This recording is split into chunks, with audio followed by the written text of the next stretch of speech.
Drive.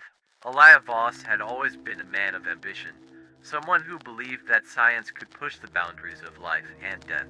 In his private laboratory, nestled deep in the Carpathian Mountains, he sought the impossible, a serum to reverse death. The concept was audacious if successful. It would allow the reanimation of dead cells, granting immortality itself.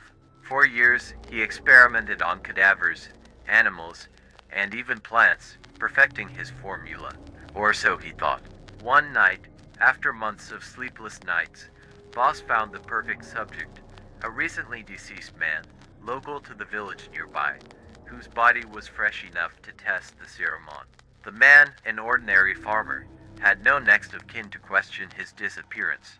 Elia injected the shimmering blue liquid into the veins of the corpse, feeling a surge of anticipation course through him. At first, nothing happened.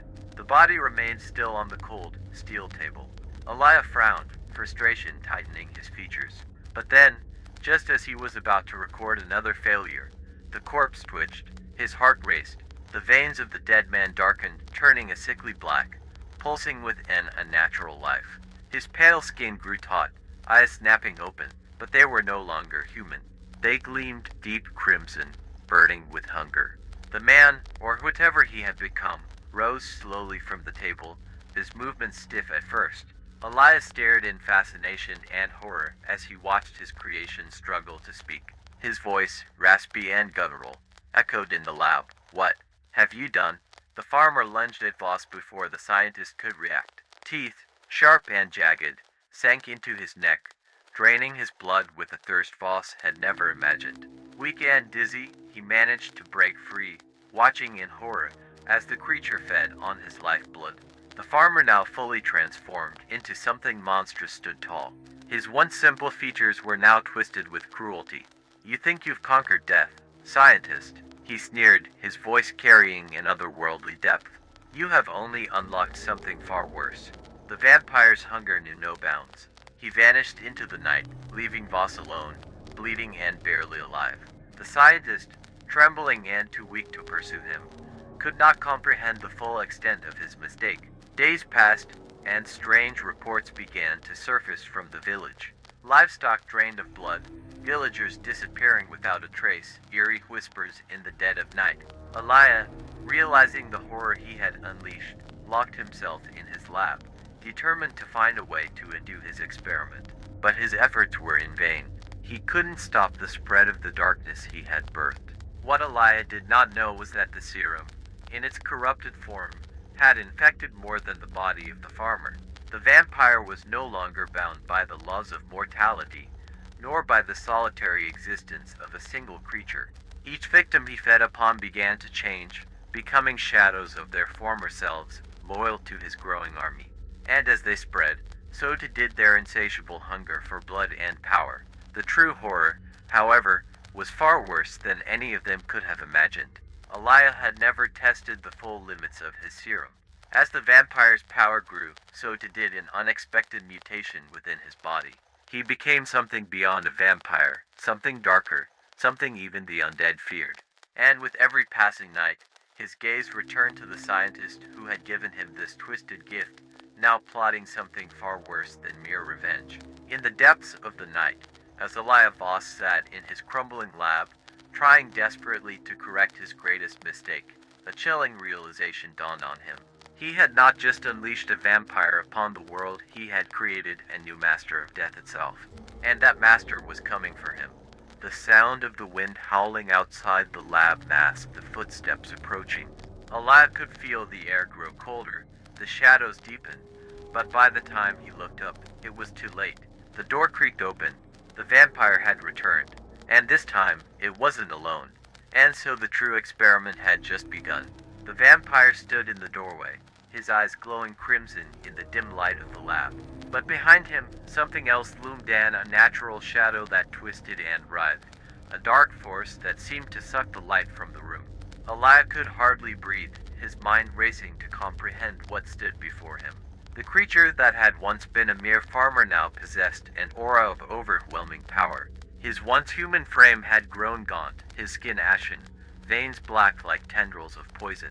But it was his presence commanding, dark, almost regal, that terrified Elia the most. Behind him, a gathering of figures, their features distorted and misshapen, stood silently. They were not like him. They were worse. You thought you could create life, the vampire hissed, stepping forward with a smile that sent ice through Elia's veins. But all you've done is give me a weapon, one that is evolving beyond even your darkest imagination. Elia's eyes flickered to his notes, to the serum vials scattered across the tables. None of them mattered now. He knew it. He had lost control of his creation. The vampire was no longer the subject of the experiment, he was the experiment itself. And it was mutating. The vampire turned to his twisted followers. Their once human eyes now hollow, their limbs bent at unnatural angles. "They're not like me, not entirely," he said, almost amused. "There's something less, but still, they serve." Elia's voice cracked as he whispered, "What have I done?" The vampire's laugh was low and venomous. "You've opened the gates, Doctor, and what lies beyond them is something you will never fully understand." With a sharp wave of his hand, the vampire commanded the figures to step forward. Elia recognized them, villagers he had once passed in the streets, now disfigured, consumed by whatever dark force the serum had birthed. Their faces were pale, gaunt, their mouths twisted into sneers as they advanced. But they didn't attack him, not yet. They simply stood, surrounding him, their eyes flickering with hunger. "I've come to offer you something, Doctor," the vampire said, circling Elia like a predator stalking prey. "You've done more than just create me. You've given me something far more valuable, knowledge. And with that knowledge, we can reshape this world, together." Elia trembled. "What do you mean?" The vampire leaned closer, his breath cold against Elia's skin. "You see, your serum, it did more than just reanimate me. It unlocked something ancient, a force long forgotten, one that has slumbered for centuries. I am merely the beginning. The true power of your experiment lies not in me, but in what is coming. And with your help, we can harness it." Elia's heart pounded in his chest. "No," he gasped. "I won't help you. I didn't mean for any of this." The vampire's eyes darkened, a flicker of anger passing through them. "It doesn't matter what you meant. What matters is what you've set in motion." He gestured toward the shadows creeping along the walls, the unnatural darkness that had followed him into the lab. "Do you feel it? The power growing? It's not just me, Doctor. The world is changing. And it's all thanks to you." Elia's mind raced. He could feel the presence of something far greater than just the creatures in the room. The air itself felt alive with dark energy, as though the boundaries between life and death were unraveling. What do you want?" he stammered, knowing that whatever the answer was, it would seal his fate. The vampire smiled, his sharp teeth gleaming in the dim light. "I want your mind, Doctor, your brilliance. You will continue your work, perfect the serum, and unlock the full potential of what you've started. Together, we will awaken the true force behind it all." Elia's stomach churned as he imagined the horrors that would be unleashed if he complied.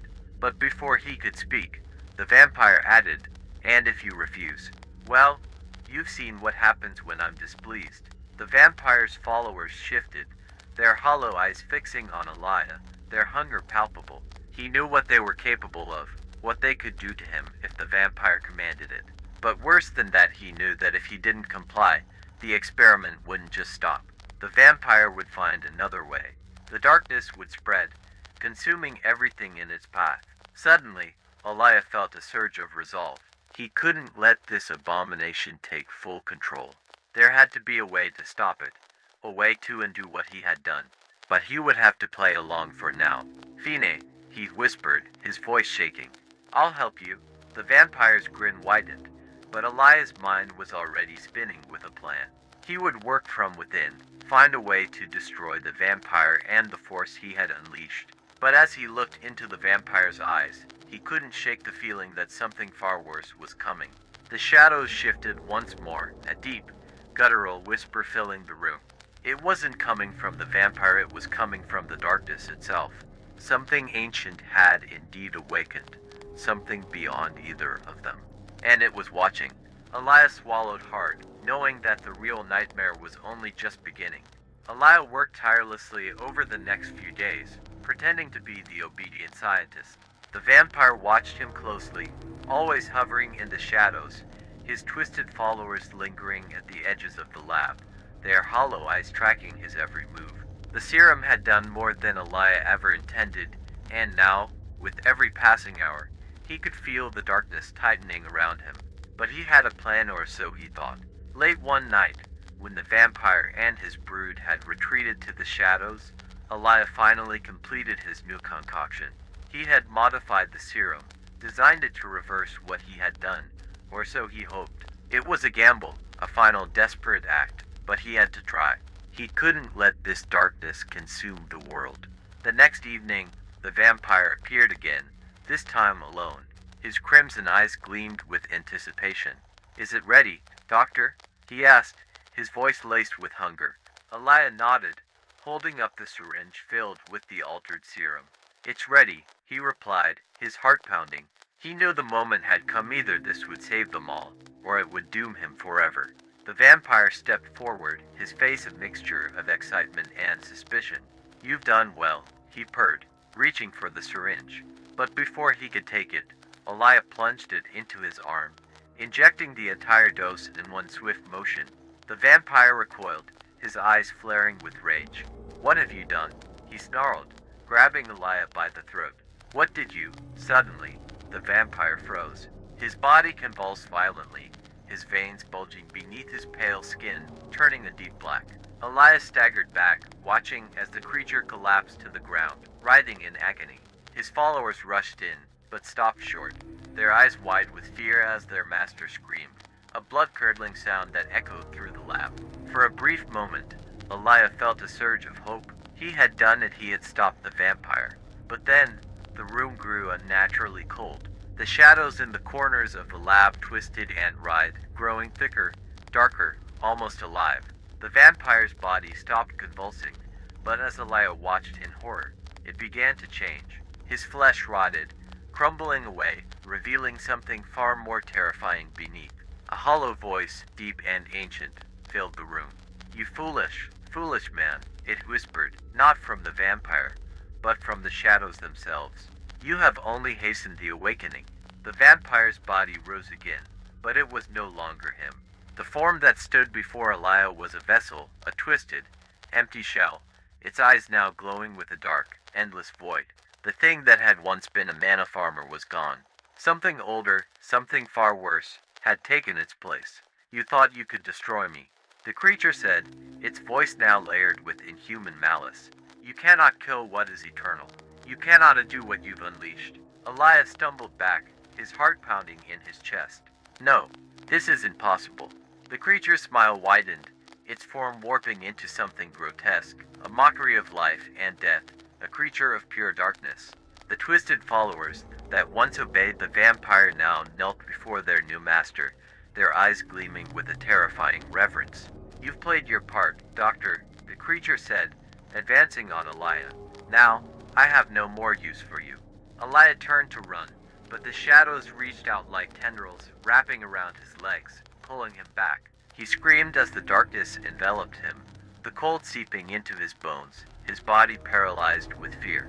The last thing he saw before the darkness swallowed him whole was the creature's eyes, empty, endless voids staring down at him, as if they had seen the beginning of time itself. And then, silence. The lab stood empty, save for the lingering shadows that twisted and coiled like smoke. The village below, unaware of the horrors unleashed in the mountains, continued on with its quiet life. But the nights grew darker, the winds colder, and soon, whispers of strange happenings spread through the streets of missing villagers, of shadows that seemed to move on their own, and of a figure, pale and twisted, watching from the hills. And somewhere deep in the mountains, in a place where the dead should have stayed dead, something ancient stirred, its hunger unending, its power growing. The true nightmare had only just begun. The end,